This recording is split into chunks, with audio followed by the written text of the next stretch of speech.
Señores, me cuentan que Hugo Ariza arrastró a Jonathan Ramos en el debate que tuvo anoche. Señores, vamos a ver esto, qué fue lo que sucedió. El canal se llama Hugo Ariza. Le dejaré también el link del canal de Jonathan Ramos, lo buscaré y lo pondré en la descripción para que usted vaya al canal que a usted más le guste y se suscriba y le dé like. Vamos a ver qué fue lo que sucedió, dice la sola escritura y la tradición con el profe Ramos, Jonathan Ramos. Vamos a esto, señores. Denle like y suscríbanse al canal. Dale play. Bien. Mira, vos estás interpretando la verdad en un sentido estrictamente de la ortodoxia como una verdad cognitiva, como una iglesia que institucionalmente, independientemente del valor testimonial que tiene su verdad, tiene indefectiblemente la autoridad para resolver todas las cuestiones dogmáticas del cristianismo. Ay. Ese concepto de ortodoxia, y me voy a poner picante, porque ya empezaste vos con el tema de que el protestantismo es irracional y cosas así, Ay. es totalmente... Sí. Señores, el debate es larguísimo, es muy largo. Yo lo puse por aquí porque me parece más interesante, pero es muy largo, así que le dejo el link para que usted lo vea completo, pero esta parte me parece muy interesante. Sigan viendo. Ahí me gusta, esta vez me gusta. Se entiende que es un juego, se entiende que es un juego. Es un concepto totalmente pagano de la verdad, es un concepto griego de la verdad.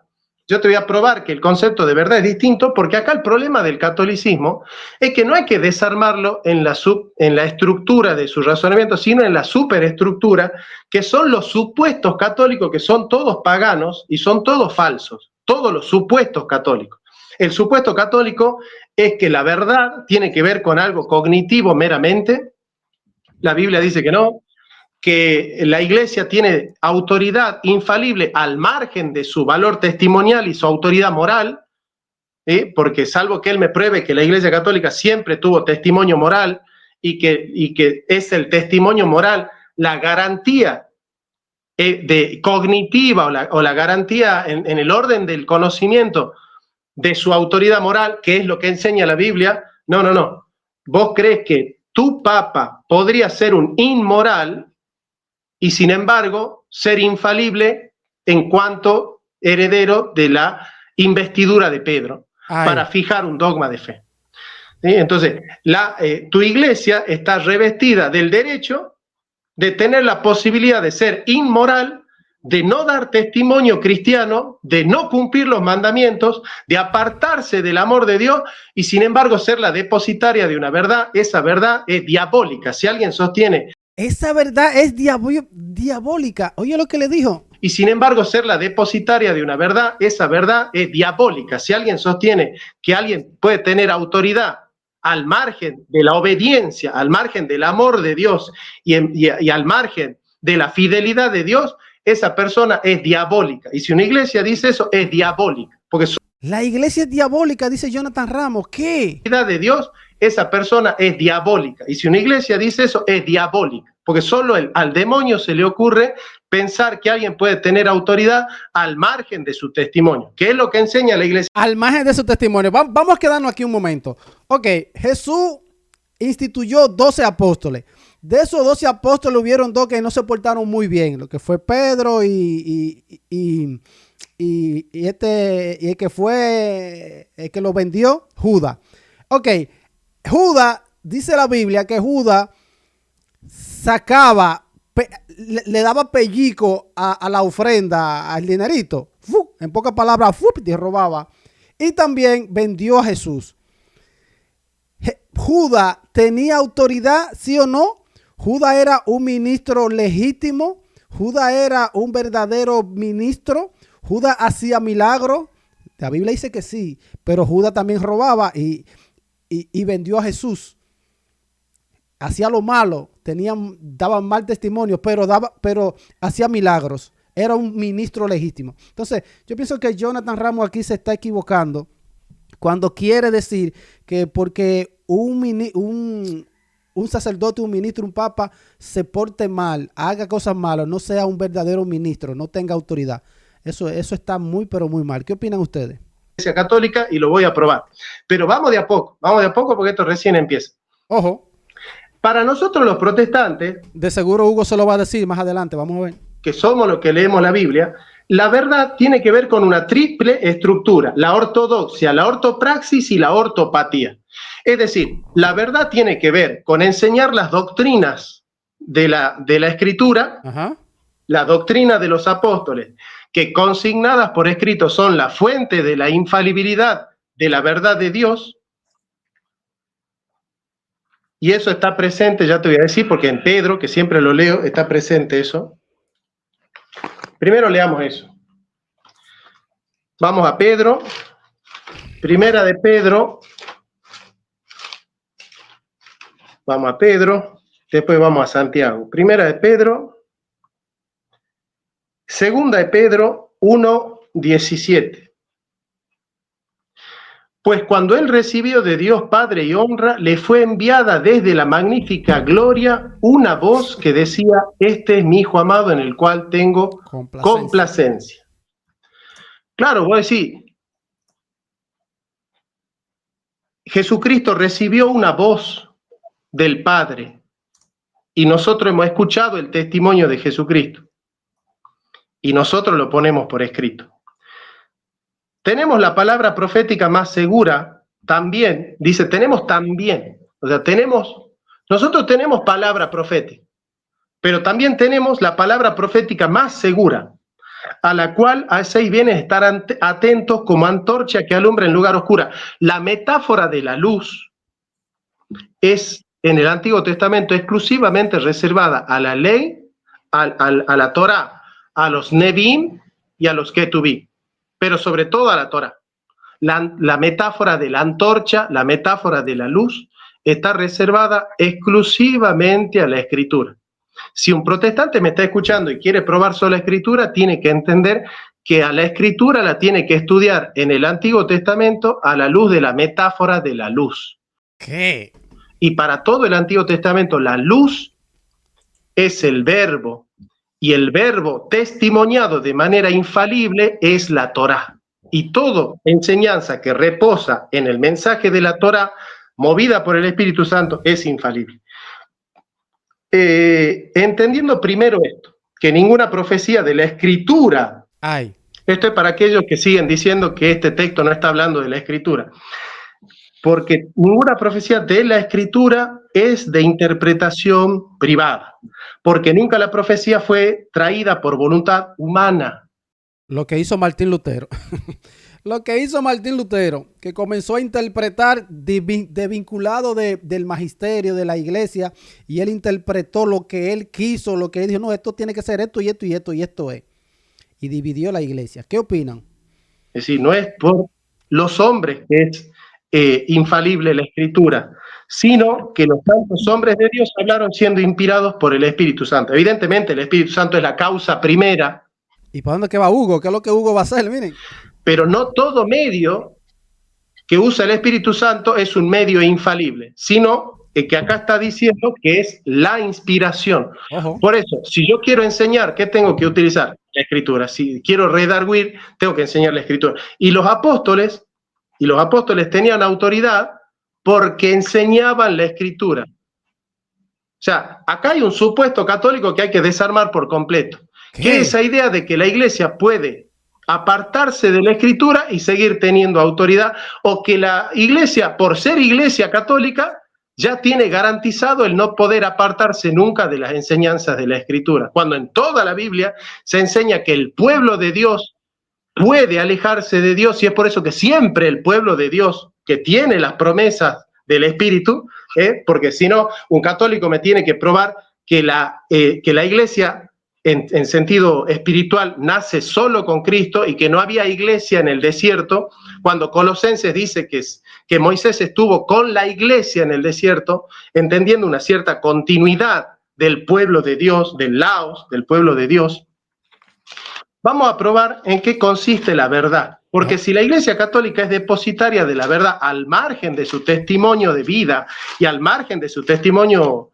Entonces ahí es donde él crea otra iglesia en su mente, porque cuando él quiere comparar la autoridad que Dios le dio a la iglesia con cómo se comportan esas personas, lo está haciendo muy mal, porque la misma Biblia dice que esas personas que fueron elegidos son pecadores y que también tiene que ofrecer sacrificios por sus propios pecados, por ellos mismos, porque esas personas no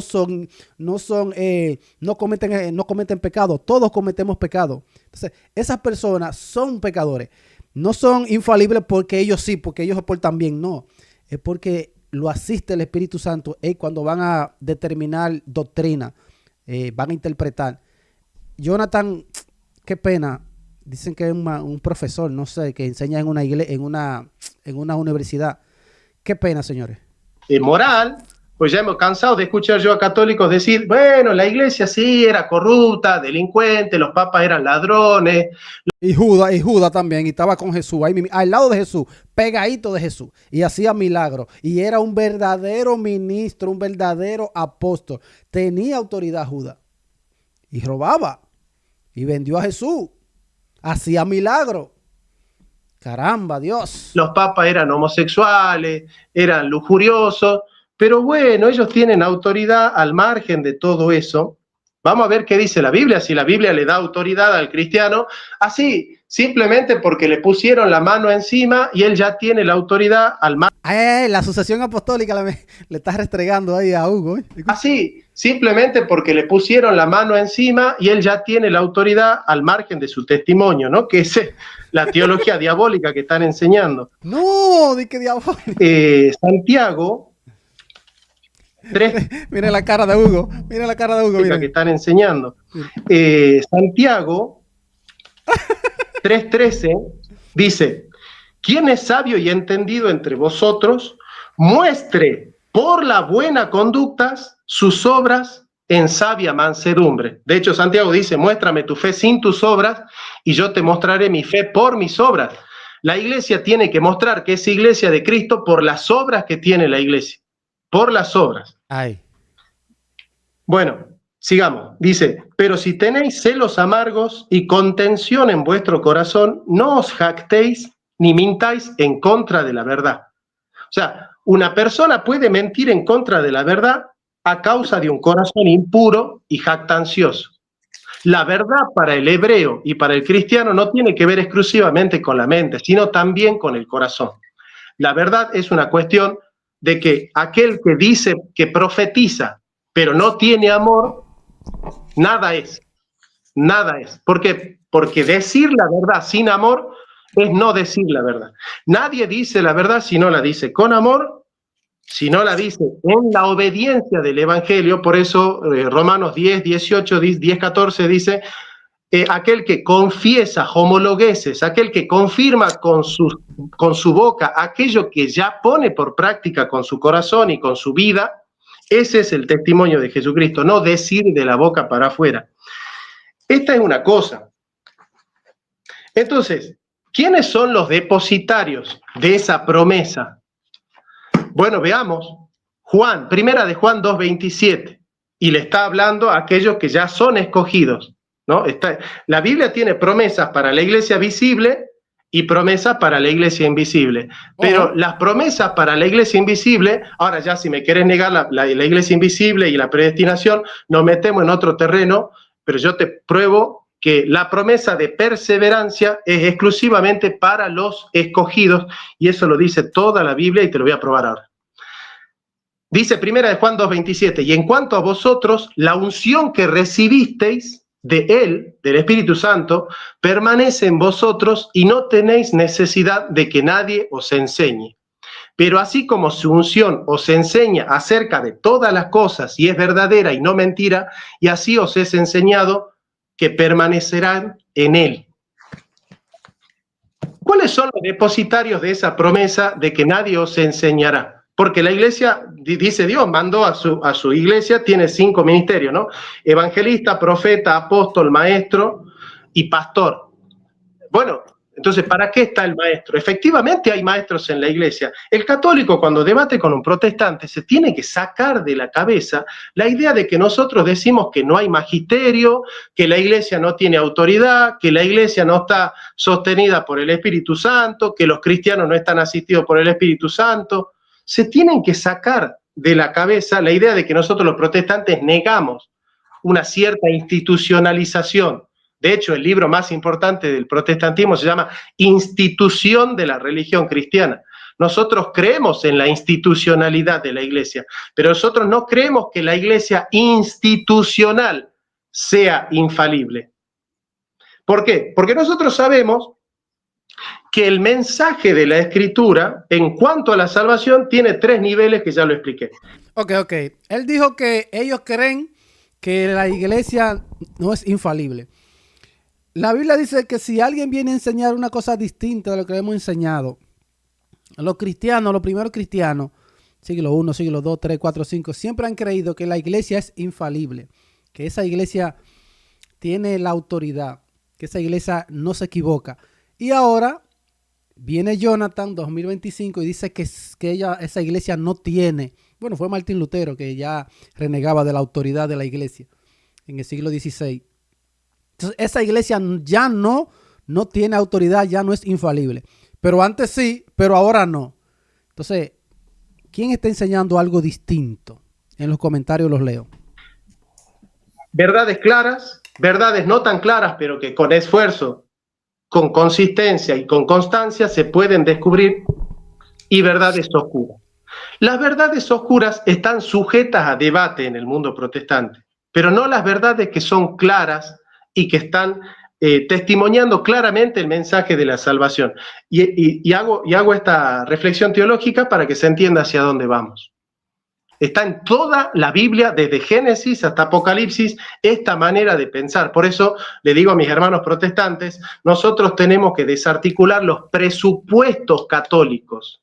Nosotros no podemos aceptar los presupuestos católicos para hacer nuestra teología, porque esos presupuestos son paganos, son griegos, son romanos y no son cristianos. Entonces nosotros primero tenemos que desarmar los presupuestos y después hacer la teología protestante, pero de cero. Nosotros tenemos que comenzar removiendo esas estructuras paganas del cristianismo. Entonces, fíjate, el protoevangelio aparece en Génesis 3:16, ¿no? Que dice, pondré enemistad, le dice a la serpiente, pondré enemistad sobre ti y la mujer, y entre tu simiente y la simiente de la mujer. Y la simiente de la mujer te pisará la cabeza y tú le herirás el talón o el calcañar. Bien. Eva, si usted estudia bien Génesis, Eva estaba ansiosa de tener un hijo porque ella decía que la simiente de la mujer, y pariendo iba a salvarse, Eva estaba ansiosa por tener un hijo. Su primer hijo se llama Caín, y la palabra Caín significa expectativa, expectancia, porque Eva estaba expectante de que Caín la redima de la enemistad que tenía con la simiente de la serpiente. Pero resulta que Caín, que es el primogénito, el hijo de la carne, ¿sí? Así como la Iglesia Católica es la hija de la carne de Cristo. La Iglesia Católica es hija de Cristo. Profe, esa es su interpretación, profe. Usted está agarrando los sentidos. Porque, yo podría traer interpretaciones que cuando se refiere a ello es quitarle la autoridad al judaísmo para dársela a la iglesia que funda Cristo. Uy. Ahora, hermano, no me interrumpí. Yo no te interrumpí cuando vos hablaste. No te interrumpí yo tenía cosas para callarte y para decirte, no, acá está diciendo cualquier cosa. Yo me guardé, por eso anoté todo lo que quería para decirte, lo anoté todo. Pues si no, no tiene sentido que te interrumpas. ¿Sí? Bien, esta es la interpretación que hace la Iglesia Reformada en base a la teología de San Agustín, a la teología de muchos padres de la Iglesia, de San Cipriano. La interpretación que hace la Iglesia Reformada. ¿En qué año? ¿Cuándo nace esa interpretación? ¿Cuándo nace esa Iglesia Reformada? Ojo. ¿Cómo se llama? El maestro de San Agustín. Bueno, no importa. Ahora no quiero probar eso, no me quiero desviar del argumento que yo tengo en la cabeza, que es la estructura de todo el mensaje bíblico. Entonces, pensemos, ¿cuál fue el hijo según la carne? Caín. Pero ¿de dónde viene la genealogía de Cristo? ¿Cuál es la simiente de la cual viene Cristo? Si ustedes estudian la genealogía de Lucas, se van a dar cuenta que la genealogía de Lucas pasa por Set y no por Caín. Pero Set es el tercer hijo de Adán y Eva. No es el hijo según la carne, es el hijo según la promesa. Es decir, no es el hijo visible el que tiene la promesa de vencer a la serpiente. El hijo que vence la serpiente es el tercero, cuando Eva ya había perdido esperanza. De hecho, la palabra Set tiene que ver con haber perdido la esperanza, porque Eva ya había perdido toda la esperanza de que de su simiente nazca la salvación, porque encima Caín ya había matado a Abel. Cuando Dios llama a Abraham de Ur de los Caldeos, le da una promesa: serás el padre de la fe, para los gentiles y para los judíos. Abraham fue justificado sin las obras cuando era un gentil, porque no se había circuncidado. Eso está escrito en el capítulo 4 de los Romanos, después léelo si querés. Entonces, Abraham recibe la promesa de la fe y dice: serás padre de multitudes, padre de la fe y padre de naciones, y tus hijos serán como la cantidad de estrellas y de arenas que hay en el mar, en la playa, y de estrellas que hay en el cielo. Pero Abraham tiene dos hijos, un hijo según la carne y un hijo según la promesa. ¿Cuál es el hijo de la carne? Isaac. Ahora, ¿cuál es el razonamiento bíblico del hijo de la carne? ¿Saben cómo razona un hijo de la carne?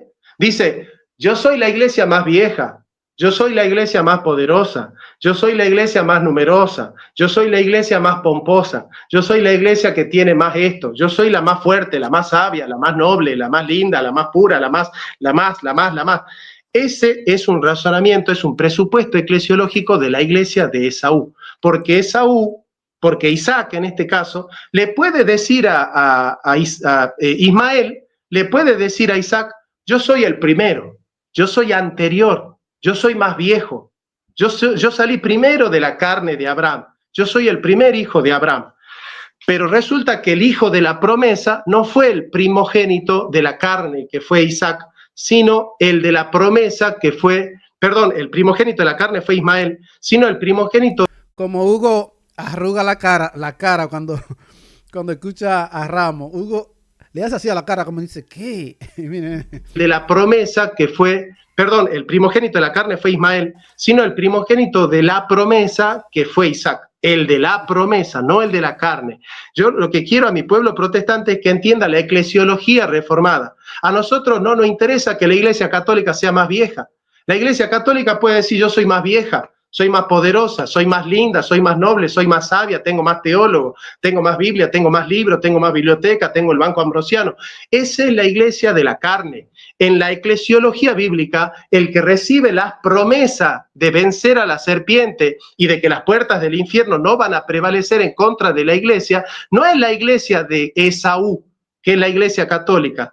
Ok, entonces, ¿y dónde está en la Biblia la promesa de que los protestantes iban a venir y van a restaurar y van a salvar, y que la iglesia, que la primera que Jesús fundó, esa se iba a acabar? ¿Dónde está eso? Porque esto es lo que está planteando. Sino el remanente fiel, que es la iglesia de Jacob. Sigamos. Rebeca, cuando concibió de uno de Isaac nuestro padre, tuvo a dos gemelos, a Esaú y a Jacob. ¿Quién nació primero? ¿Quién es el hijo de la carne? Esaú. Pero ¿cuál fue el hijo de la promesa? Jacob. Todo el tiempo la Biblia te va llevando a esta idea de que el criterio de la promesa, el criterio de la fe, nosotros no nos movemos por vista, nosotros nos movemos por fe. La Iglesia Católica puede mostrar la gloria a la vista, pero no la puede mostrar a la fe, porque sabe que está herida en su valor testimonial, porque justifica su infalibilidad al margen del valor moral que tienen los papas. Y eso no solo es pagano, es satánico. Oye, eso. Porque el buen árbol no puede dar malos frutos, y el árbol malo no puede dar buenos frutos. Y si un papa es malo, y si un papa no tiene valor testimonial en su vida, no puede tener autoridad sacramental. Eso es diabólico. ¿Quién lo dice? ¿Quién lo dice? ¿Quién dijo que Judas no tenía ese valor, no tenía ese reconocimiento, no era un verdadero ministro, aunque se portaba mal, aunque robaba y vendía? ¿Quién dice que no?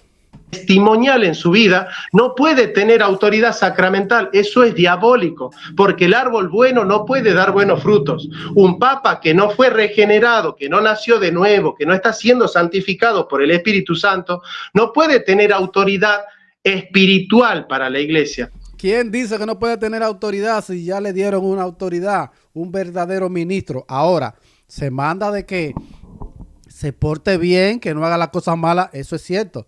Pero si lo hace, ¿quién lo va a juzgar? Jonathan, yo, los protestantes. No, Jesús lo va a juzgar. Ahora, ¿y si esa persona se arrepiente? ¿Dios lo perdona, sí o no? ¿Cómo tú sabes de que fulano Parencejo no se arrepintió? Puede tener la autoridad de los fariseos, cuando Jesús le decía a los fariseos, hagan lo que los fariseos dicen, porque los fariseos enseñan la ley, pero no, dice, hagan. Ese ejemplo lo refuta él mismo. Escuchen. Porque los fariseos enseñan la ley, pero enseñan la ley, tienen autoridad para enseñar, escuchen. No, dice, hagan lo que ellos dicen, pero no hagan lo que ellos hacen. Lo que ellos dicen, están enseñando lo que les tocaba enseñar a esa persona. Ahora, ellos eran inmorales, hacían otras cosas malas, pero sí, tenían la única que tenían la autoridad eran ellos. Luego Jesús instituye su nuevo ministro, su nueva iglesia, y estos son los que van a enseñar. Esa iglesia no comete pecado. Sí, esa iglesia comete pecado porque todos somos pecadores. ¿Tiene la autoridad de Jesús? Sí. Ya, punto. Porque ellos enseñan la ley, pero no son hacedores de la ley. Y aquel que no es hacedor de la ley para la Biblia tiene una fe muerta. Y aquel que tiene una fe muerta no puede tener autoridad, porque los que tienen fe muerta, que son los que no cumplen los mandamientos de Cristo, son los demonios. Y nadie puede decir que los demonios tienen autoridad sacramental. Nadie tiene autoridad sacramental si no tiene autoridad testimonial. Eso han dicho todos los profetas del Antiguo Testamento, eso lo dice todo lo del Nuevo Testamento. No es el que dice Señor, Señor, el que entra al reino de los cielos, sino el que hace la voluntad de mi Padre que está en los cielos. Nuestras obras son las que confirman nuestro testimonio. Por eso Santiago dice, muéstrame tu fe sin tus obras y yo te mostraré mi fe por mis obras. Entonces, si nosotros como protestantes queremos debatir con la Iglesia Católica sin cuestionar esa disociación entre el valor testimonial de las obras de santidad y su supuesta autoridad que se mantiene al margen de su autoridad testimonial, es que no estamos entendiendo dos cosas. Que los herederos de la promesa de vencer a la serpiente y de que las puertas del infierno no prevalezcan, es para los hijos de la promesa, no para los hijos de la carne. Los católicos buscan a los hijos de la carne. Nosotros tenemos que buscar a los hijos de la promesa. Y los hijos de la promesa son los que nacen de nuevo por obras del Espíritu Santo, que no nacen de voluntad de carne ni voluntad de varón, sino que son engendrados por el Espíritu Santo. Ellos perseverarán hasta el fin, ellos conocerán toda verdad, ellos serán el testimonio. Obviamente que ellos están dentro de una institución, pero eso no es la garantía de que toda la institución o de que la jerarquía de esa institución sean los verdaderamente hijos de la promesa. Porque eso es violar los principios de la teología bíblica, desde el Génesis hasta el Apocalipsis. Teología diabólica, ni siquiera pagana, teología diabólica. Se desahogó el profe, Bueno, señores, ¿cuánto duró? Pero duró mucho hablando y le toca a Hugo ahora, señores. Duró 27 minutos, 28 minutos. Le toca a Hugo. Vamos a ver cómo Hugo va a refutar todo esto que dijo Jonathan Ramos. Señores, denle like, suscríbanse al canal. Vamos a ver. Escucha ahí porque vi que muchos me dijeron que no se escucha mi voz. ¿Se escucha? Vamos a adelantarlo, que se escucha bajito. Decir que el catolicismo enseña cosas diabólicas, ¿no? Sí. Qué raro porque es una interpretación nueva, novedosa, de que el catolicismo interpreta cosas diabólicas, ¿no? O sea, no vemos eso en el siglo I, siglo II, siglo III, siglo IV, todo lo contrario. La Iglesia Católica Maestra es la garantía de la correcta enseñanza. Voy a empezar lo que pude anotar. Voy a empezar con una sentencia que se escribe más o menos en la década del 60, ¿no? Pablo le escribe a los de Galacia, a los Gálatas, aquel que venga a predicar algo diferente a lo que nosotros hemos establecido, sea anatema. Uy. Diferente que a lo que se ha establecido. Ellos, ¿no? Primero, plantea que se es diabólico porque yo estoy de acuerdo con que lo ideal, a lo que se apunta, es que el ministro sagrado, escuchen, cumpla con la ortodoxia, perdón, o sea, crea la ortodoxia, practique la ortopraxis, ¿no? Estoy redundando, pero es para que crea la verdadera fe y practique la verdadera fe, ¿no? Y la verdadera moral, es lo ideal. Es lo ideal, pero aunque si ellos fallan, eso no tiene nada que ver. Lo contrario sería una calamidad, dice San Irineo, ¿no? Pero no quita y no quita ni elimina de que tenga el carisma y la autoridad legítima puesta por Cristo para enseñar lo que a él concierne. Ok, si esa persona tiene la autoridad, Dios lo nombró para que sea ministro legítimo. Si esa persona se equivoca, se comporta mal, eso no le quita la autoridad que ya le fue dada. Eso es lo que le está diciendo Hugo a Jonathan. Tenga el carisma y la autoridad legítima puesta por Cristo para enseñar lo que a él concierne. ¿Por qué? Porque es una premisa bíblica, no como dice el profe Ramos, es una premisa bíblica que los ministros de Dios son pecadores. Hebreos capítulo 5, verso 1 en adelante enseña que los ministros de Dios ofrecen dones y sacrificios por los pecados del pueblo y los pecados de él mismo, porque es débil y peca. El apóstol San Juan cree como creen los católicos. ¿Ve? No dice, el Papa no es pecador, los apóstoles no son pecadores, nosotros no somos pecadores. No dice, todos somos pecadores. Y el que diga que no tiene pecado, hace mentiroso a Cristo. Pero nosotros, como estamos en Cristo, tenemos un abogado. Por lo tanto, la idea es ir santificándose. Cuando dice tenemos un abogado, es que tenemos unos sacerdotes ahí mismo para, si uno comete pecado, se confiese. A quien ustedes le perdonen los pecados, les serán perdonados. Ahí se santifica la iglesia de Jesús. Ahí se vuelve otra vez el ministro, el fiel, el seguidor, a tener una nueva relación, a unirse otra vez con el Padre, con Cristo. Wow, ¿cómo es que él no lo ve? Así, palabras textuales, y buscando cometer menos pecados, ¿no? Entonces, el que diga que no tiene pecado hace mentiroso a Cristo. El Papa, los obispos, el profe Ramos no puede decir que no tiene pecado.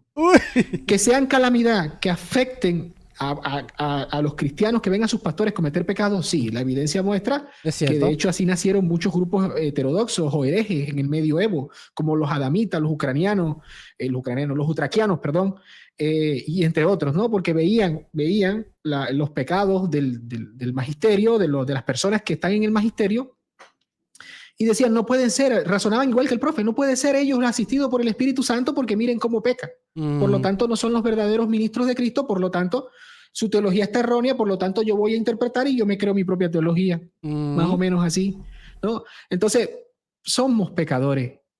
Los maestros también pecan. Eso es bíblico. No es... Le está dando una catequesis, señores, a un maestro, un filósofo que da en una universidad que enseña. Wow. Pecadores. Los maestros también pecan. Eso es bíblico. No es diabólico. Es bíblico que son pecadores. Por lo tanto, fue el Espíritu Santo que habló inspirado, ¿no? Entonces, por ahí el tema de la inmoralidad. Obviamente es un llamado a la santidad y todos tenemos el llamado a la santidad. Los papas, los ministros también. Así es. Bien. Cuando se refiere la palabra más segura. Sí. Ya lo dije, es la palabra más segura concerniente a la revelación de contenido material, pero necesitamos la formalidad. La autenticidad de la iglesia visible es necesaria porque es el tradens, es el encargado puesto por Dios para enseñar lo que concierne a él, que es la revelación misma. ¿Se entiende? No puede recaer, esta porción no puede recaer en una iglesia invisible, porque él dice, tenemos magisterio, sí tenemos pastores sagrados. La cuestión no es si existen, porque obviamente existen los pastores de los testigos de Jehová, de los metodistas, menonistas, ortodoxos, etc. No es que si estás negando que existe magisterio, es que estás negando un magisterio auténtico. Un magisterio auténtico que Jesús dejó, no todo eso que salieron después. No es que si estás negando que existe magisterio, es que estás negando un magisterio auténtico, único y no otro. Es el grupo de apóstol y no Caifás. Es el grupo de apóstol y no Gamaliel. Es el grupo de apóstol y no los soldados romanos. Mira cómo hace Jonathan con la cabeza. Dije que no. Auténtico. Dije que no, cheque. Único y no otro. Es el grupo de apóstol y no Caifás. Es el grupo de apóstol y no Gamaliel. Es el grupo de apóstol y no los soldados romanos. Que no dijo. ¿Se entiende? Es el grupo de apóstol el que tiene la autoridad para enseñar lo que concierne a Cristo y no Poncio Pilato. Es el grupo de apóstoles en el segundo, tercer siglo, y no Celso y los que criticaban al cristianismo. Ojo. ¿Se entiende? Es un grupo específico. Es el grupo de apóstoles y de los sucesores de los apóstoles y no otro. ¿Se entiende? Entonces, lo que hay que probar es eso, eliminar o tratar de refutar al primer elemento de la gran tradición. Suerte con eso, profe. Qué raro que la interpretación, porque el profe dice, ¿no? Suerte. El tema voy por el tema de la iglesia invisible. Sí, no voy a negar el tema de la iglesia invisible, pero el profe está agarrando el sentido y se está haciendo lo que han hecho los herejes en la historia, aferrarse a un solo sentido, y su interpretación, que es moderna, de atacar a la iglesia católica, decir que es diabólico. De hecho, si soy más concreto, lástima que fue random, es algo del siglo XVIII, XVII. ¿Qué? 18 con los cristadelfianos, que fueron los más incitantes con esa cuestión de ver a la iglesia como lo peor, como algo diabólico. ¿Por qué? Porque, o sea, aquí tenemos una disyuntiva aquí. Tenemos la interpretación del profe Ramos, que se aferra a un solo sentido de la palabra de Dios en su interpretación para decir que la iglesia que va a desviarse es la católica, la que es cristiana de todos los tiempos. Y yo me pregunto, ¿por qué la gran cristiandad o el cristianismo de todos los tiempos, alguien está predicando algo diferente aquí? Porque el cristianismo de todos los tiempos ha creído en una iglesia visible, maestra, con sucesión apostólica, que se reúnen en concilios. Para la muestra un botón: ortodoxos, católicos romanos y las otras derivaciones católicas, aunque el debate no es si están cismados o no. El debate es si creen y han creído siempre como lo creyó Pedro. Como lo creyó los apóstoles. Nosotros enseñamos esto, somos visibles. Miren, en Hechos 15 le sigue Hechos 16. Mandan las enseñanzas en Hechos 16, 4 más o menos, mandan las enseñanzas a otras iglesias. Las enseñanzas que esa iglesia visible ha establecido para que la cristiandad lo crea. Lo mismo que pasó en Nicea. La iglesia visible enseña la ortodoxia y se la da a conocer al mundo cristiano para que el mundo cristiano viva la ortopraxis, porque ya conoce la ortodoxia. Entonces requerimos la ortodoxia. Es algo, no sé, irónico que me diga que necesitamos la iglesia visible, pero tiene que ser una iglesia visible auténtica. Son los católicos y no los arrianos. Son los católicos y no los gnósticos. Son los católicos y no otro grupo extra fuera de la iglesia, el que enseña la verdad correcta, valga la redundancia, ¿no? En el sentido de que si hay dos verdades, la que proponen este y la que proponen los otros, es la iglesia auténtica la que tiene esa autoridad, no el profe Ramos en su interpretación. No hay profe Ramos y su interpretación en el año 2025. No. Nosotros, es la iglesia auténtica la que tiene esa autoridad, no el profe Ramos en su interpretación. No es el profe Ramos en su interpretación, que apela, vuelvo y digo, investigado por el padre Joaquín, a una interpretación de un heterodoxo en el mundo antiguo, como Tertuliano en su época de heterodoxo. Podríamos estar el estudio del padre Joaquín, que lo tengo, ya lo coloqué en pantalla. Entonces, es el profe el que está predicando un evangelio diferente, una enseñanza diferente. Exacto, es lo que yo digo. ¿Quiénes son los que vienen después a enseñar algo distinto a lo que ya estaba establecido? ¿Quiénes? Digan en los comentarios, ¿quiénes son los que salen y vienen a enseñar otra cosa que no se enseñaba antes? Ahí es donde yo digo, ¿cómo yo puedo ser protestante? ¿Pero cómo? Ya lo coloqué en pantalla. Entonces, es el profe el que está predicando un evangelio diferente, una enseñanza diferente, cuando siempre se ha creído en la iglesia visible. De hecho, es un portazo lo que hace la Reforma con las solas, es un portazo a la autoridad visible del cristianismo impuesta por Cristo. Exacto. Porque es Cristo quien lo dice. A quienes ustedes escuchen, a mí me escuchan. De hecho, cuando él trata de interpretar lo que ocurre con el magisterio de los judíos, qué raro, porque Cristo dice, miren Cristo, miren el argumento del profe. No podemos escuchar a la iglesia católica porque no corresponde a la ortopraxis y es pecadora y hace esto. Pero fíjate la analogía. Dice que al catolicismo, al creer eso, de creer de que se le puede creer a ellos porque son infalibles, independientemente que sean hipócritas, que pequen, etcétera, etcétera, dice que eso es diabólico. Pero qué raro, porque es Jesús que lo dice. Jesús dice, cuando se le coloca la analogía con los judíos, hagan lo que ellos dicen, no lo que ellos hacen. Porque son hipócritas. Fácilmente yo podría ver a un papa hacer desastres y desmadre y decir, voy a hacer lo que él dice porque me da la ortodoxia, pero no voy a hacer lo que él hace.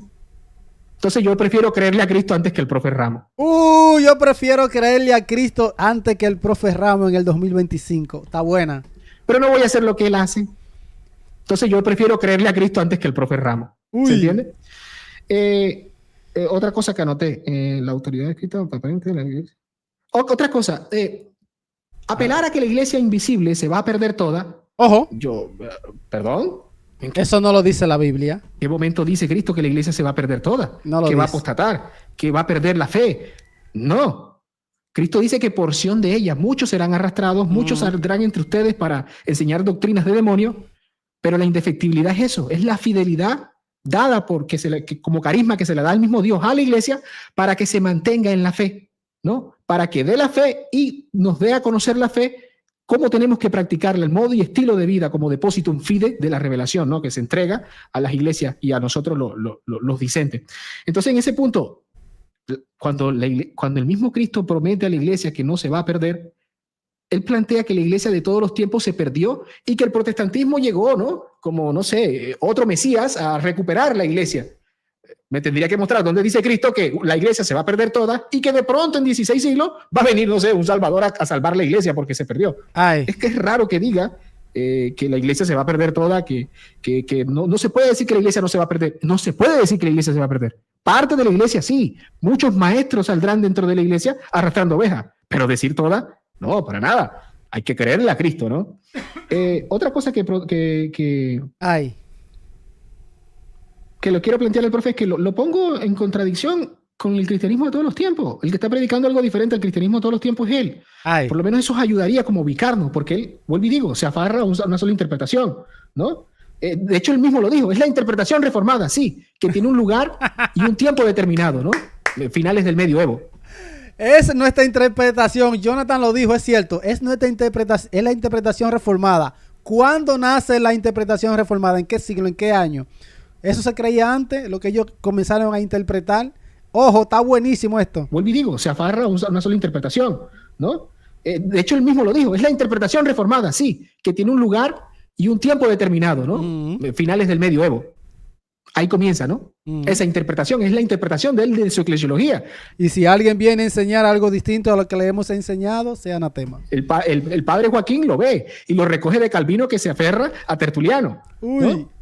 Dice que la iglesia es carnal, entonces la promesa lo tienen como que los espirituales. Y bueno, no sé si es que quiere negar la carne, no sé si es que quiere negar la materia.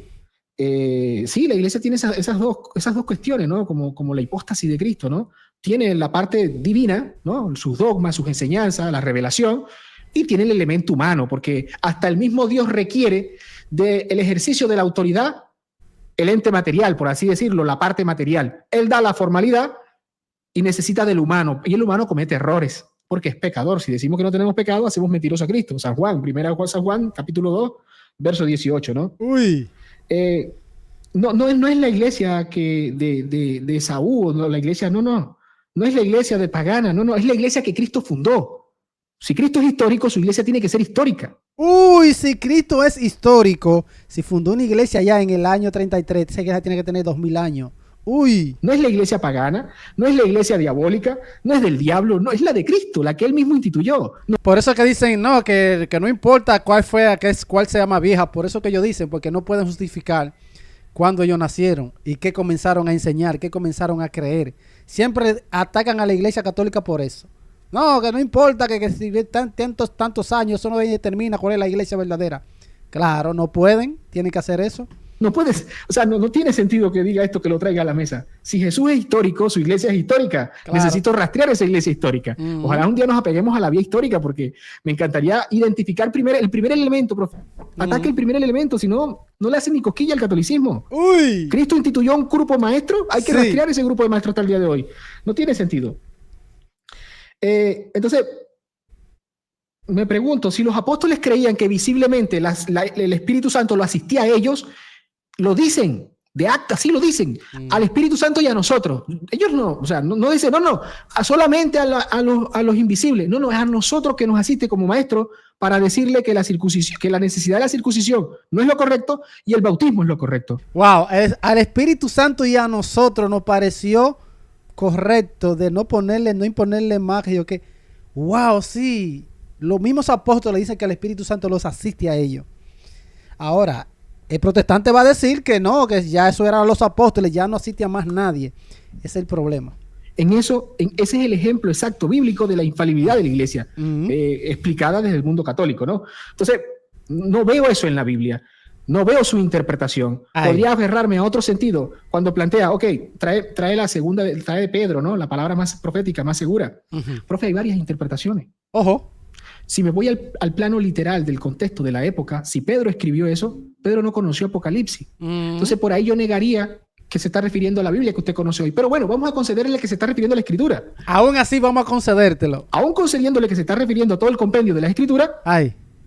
Amén. No, yo es la más segura en cuanto a la revelación, porque no tenemos las tablas, no tenemos muchas cosas, y entonces todo se comprende allí de manera material. No tengo problema con eso. Entonces, no afecta la postura católica. De hecho, usted mismo lo dijo. Entre el catolicismo se debate. El totum, party. Bueno, es que no hay problema. Yo hoy día con la Dei Verbum me aferro y planteo lo de la Dei Verbum y apelo a teólogos que explican la Dei Verbum como Ordóñez y no tengo problema con eso. Eso no afecta a la postura católica. Ya yo eso lo concedí de que es la más segura, pero en ese sentido. Pero no puede ser el medio la causa. El medio es la inspiración. Pero la causa es Dios, es infalible la Biblia o inerrante por Dios, no por el medio lo puede cambiar Dios. Puede ser por asistencia, puede aparecérsele a alguien una zarza ardiendo. Entonces, no puedo limitar la revelación en cuanto a contenido infalible, en este sentido, para argumentar como protestante, al modo. No puede ser al modo, ¿no? Cuando dice, planteo, el profe no es el asistido por el Espíritu Santo. A él no se le hizo la promesa. Uy, a Jonathan Ramos no es el asistido por el Espíritu Santo. Escuchen. No, el profe no es el asistido por el Espíritu Santo. A él no se le hizo la promesa. Uy. Él no tiene la autoridad legal, legítima, auténtica, dada por Cristo para interpretar la revelación. Y lo está interpretando diciendo que no, que todo lo que se ha creído no, que está mal, que es lo que él dijo es lo que está bien. Es raro. Tertuliano le diría, ¿y tú no tienes autoridad para interpretar la revelación? No. ¿Quién te dijo a ti? El tertuliano ortodoxo le diría a él, tú no tienes autoridad para interpretar la revelación. Eso se le fue dado a un grupo específico, que fueron a los apóstoles y así siguieron, porque los apóstoles no dejaron, vayan todos a interpretar y definan ustedes. No. Depósito de la fe, lo que se le dio a las otras iglesias, revelación, modo y estilo de vida del cristianismo. Jesús nos dijo, bandésenla como ustedes puedan y vayan a ver si ustedes saben interpretar eso. Ustedes, que Dios los cuide.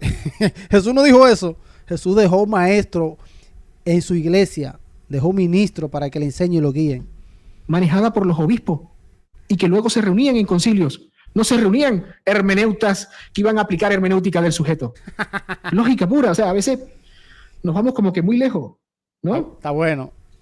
No tiene esa legitimidad. No solamente, no puedo abrazarle su sentido.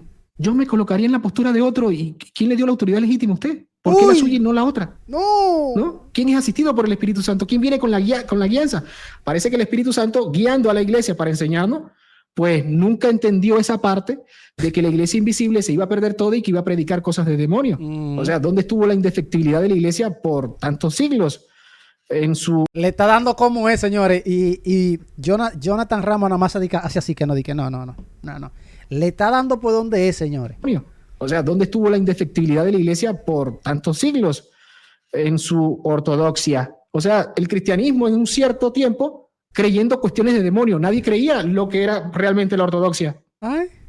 ¿No hizo su función el Espíritu Santo? Dice la teología bíblica, profe, es su interpretación de la Biblia, profe.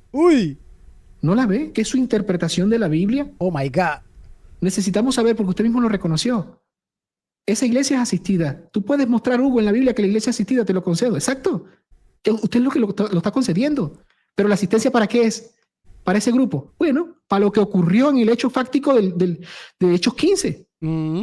Para definir qué es lo que es correcto y qué es lo que es incorrecto, en el sentido de señalar, bautismo sí y circuncisión no, crean esto. Y todo tiene que creerlo. Consustancial Dios, consustancial Cristo, sí. Postura arriana es lo falso. Cristo consustancial es lo verdadero, es lo correcto. Doble naturaleza es lo correcto. Monofisismo no. Doble voluntad es lo correcto. Ahí Hugo le está diciendo todo lo que ha hecho la iglesia, refutando a los herejes que salen en un tiempo determinado en la historia. La iglesia va a hacer concilio y los refuta. Le dice esto no, esto sí. Y todos deben creerlo. Punto. Monotelismo no. Iconodulia es lo correcto. Iconoclastía y iconolatría no. Uy. Entonces, separarse de eso es creerle a alguien que venga a predicar algo distinto a lo que nosotros hemos enseñado, diría San Pablo. Porque son ellos los que tienen la potestad dada por Cristo para enseñar. Claro. No otro grupo. Entonces, lo que se enseña es palabra de Dios, ¿sí o no? Ojalá el profe me responda si la Trinidad, la doble voluntad es palabra de Dios, porque eso, la formalidad la ha dado la iglesia. Si es palabra de Dios, si algo como resultado, bien sea por inspiración o asistencia, es infalible porque es inspirado o es infalible porque es palabra de Dios. ¿Qué es lo que hace que sea infalible? ¿Dios mismo o un modo? Ojo. Si la Trinidad es palabra de Dios, la palabra de Dios es infalible, ¿no? Estoy planteando los conceptos protestantes que él me dio. Ay. Si la doble naturaleza de Cristo, la doble voluntad no tiene error y es palabra de Dios formal, por ser palabra de Dios tiene que ser infalible, a menos que el profe diga que no es infalible ni la Trinidad, o sea, no es palabra de Dios, porque lo que se sigue es eso, que si es palabra de Dios porque es infalible. Ay. Le preguntaría eso al profe. Yo pienso que nos desviamos del tema porque me trae el tema de la predestinación y de su interpretación de ese pasaje. Profe, hay otros intérpretes que cuando estudian ese pasaje no se refiere a la Iglesia Católica y que el protestantismo ahora es el abanderado de la verdad. Muchos van a decir que se refiere al judaísmo y que la Iglesia Católica ahora es la que tiene la bandera de la verdad porque es la columna y baluarte de la verdad, no de la mentira ni de las enseñanzas diabólicas, como usted dice. Usted contradice a San Pablo. San Pablo dice que la iglesia es columna y baluarte de la verdad, no columna y baluarte de lo diabólico. ¡Uy! Esta cita buena. Contradice a San Pablo. San Pablo dice que la iglesia es columna y baluarte de la verdad, no columna y baluarte de lo diabólico. ¿Qué? La iglesia está para eso, para sostener y transmitirnos la verdad. Lo ha hecho en la historia. Por eso usted cree en la cristología católica. Claro, porque es la iglesia católica que ha definido todo eso en los concilios. Claro que lo cree, pero no se da cuenta. ¿Se entiende? Usted tendría que ir contra esa iglesia católica de todos los siglos que ha definido y ha formalizado esto. ¿Es diabólico la cristología? Uy. ¿Es diabólico? Uy. No, que se atañe al medioevo por los pecados de los ministros. Siempre fueron pecadores. Chocolate por la noticia, diría el hermano. Chocolate. ¿Qué dice eso? Santiago Alarcón. Chocolate por la noticia. De los ministros. Siempre fueron pecadores. Chocolate por la noticia, diría el hermano Santiago Alarcón. Chocolate por la noticia. Pecadores siempre, profe. Siempre, claro. Afecta, sí, entiendo. No voy a negar eso. ¿Sería bueno que no lo fueran? Amén. Ojalá buscaran la santidad. Tienen que responder ante Dios. Amén. Pero es que la Biblia dice que los ministros de Dios son pecadores. En ningún momento dice que no son pecadores, que son santos, ¿no? Son tratados santos porque están en busca de la santidad. Han sido apartados para las cuestiones de Dios. Entonces, yo personalmente aquí ya voy cerrando. Profe, te hablo bastante. La verdad que voy a dejar escapar algunos porque me parece que es mucho. De hecho, usted mismo me dijo, vamos a tratar de ir punto por punto, pero usted me trajo una interpretación y apeló a varias cosas que no. Ok, ahí cuando él dijo ya que vaya cerrando y Hugo le dijo, usted ha hablado bastante. Hugo lleva 24 minutos y Jonathan Ramos hizo 27, 28. O sea que todavía Hugo no... Jonathan ha hablado más. Yo hice los cálculos aquí. No tiene sentido. El otro tema de la eclesiología. A ver, es raro que veamos una eclesiología que él mismo reconoce, porque es visible en el Nuevo Testamento, de cómo la iglesia se organiza para dirimir las cuestiones y busca esa unidad en la fe, como dice Efesios, ¿no? Unidos en una fe, un solo bautismo, etc. Porque se anclan en una autoridad visible. Y a la vez reconoce el profe que la Reforma tiene una nueva interpretación de la eclesiología. Él mismo lo dice, es moderna. Va en contra del sentido propio del Nuevo Testamento y lo que se ha interpretado siempre en la iglesia y cómo ha vivido la iglesia. Porque pareciera que los maestros los viéramos como superfluos en el sentido de que no, ellos se reunieron. Ellos no dieron la enseñanza. Fueron maestros visibles, auténticos. Por eso la cristiandad abraza esos dogmas que ellos establecieron. Por eso de hecho, todo el que abraza esos dogmas tranquilamente reconoce que el arrianismo es herejía y bueno, mucha historia y teología van a aplicar las grandes herejías. Entonces, yo aquí digo, o sea, o es palabra de Dios lo que ha definido la iglesia, si eso es palabra de Dios, es infalible. Porque palabra de Dios no falible, no puedo creer que el profe crea que exista palabra de Dios falible. Entonces, es infalible, así, con el mismo razonamiento protestante. Eso es lo que hay que preguntarse. Si es infalible la Trinidad, aunque tenga implicitud en la Escritura, no tiene explicitud. necesito la explicitud. Si la explicitud, la formalidad es palabra de Dios, por lo tanto, tengo contenido infalible, más allá de la Escritura. Y este que está acá, el dogma, la enseñanza oficial de la iglesia, es lo que en materia, que sería el tercer elemento del mensaje en carácter inmutable, irreformable, como dice Bernard Sainz-Beuve, palabra de Dios, tradición. Es la consecuencia lógica de la tradición oral. Claro. ¿Ve? Entonces, son varios puntos que me parece que el profe directamente en su propia interpretación violenta la misma Biblia. Ay. El tema de la inmoralidad de los ministros, la Biblia reconoce eso, que sí hay inmoralidad de los ministros, no es invento del catolicismo. La iglesia visible, que es asistida por el Espíritu Santo y enseña la verdad, por eso, por la primera causa, y es palabra de Dios en tanto eso, que es asistida por el Espíritu Santo, que es un modo distinto al de la inspiración. Su interpretación la puedo contraponer con otra interpretación, y como él no es infalible y entiende que el otro no es infalible y los dos son falibles, no son más que lo que dijo el padre Carreira, opiniones teológicas. No es más que eso. El protestantismo es opiniones, señores. ¿Qué opinan? Opiniones teológicas. No tengo esa necesidad de vincularme a su interpretación, porque primero no es el ministro sagrado con el que tengo que vincularme. Claro. ¿No? Porque escúchenlo a ellos, porque ellos hablan en mi nombre.